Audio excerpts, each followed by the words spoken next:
Tolkien's biography is in itself just a fascinating story, but his parents died when Tolkien was very young.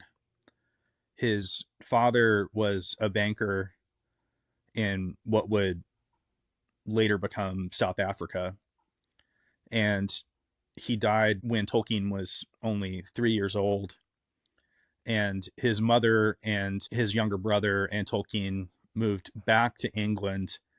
But when they moved back to England, they did this very unpopular thing, which is to convert to Catholicism. And because of that, it really alienated the rest of her family. And because of that, they were very poor. They weren't supported by the rest of Tolkien's family financially.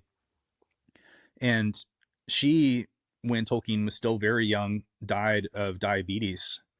And Tolkien and his brother became orphans, and they fell to the care of the Catholic priest who had been friends with Tolkien's mother. His name was Father Francis. And Father Francis, pulled all sorts of strings to get Tolkien into good schools. But Tolkien's classmates were, for the most part, wealthy, and they had servants, and they had, resources that Tolkien could only dream of. And so he always kind of had this foot in two worlds. He was himself a poor child going through these very aristocratic educational systems.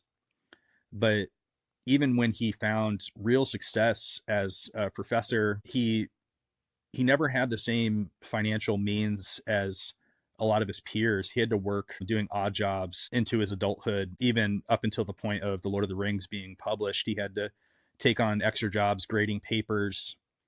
Sort of famously, the first lines of The Hobbit were written on the back of a blank sheet of paper from an examination that he was grading.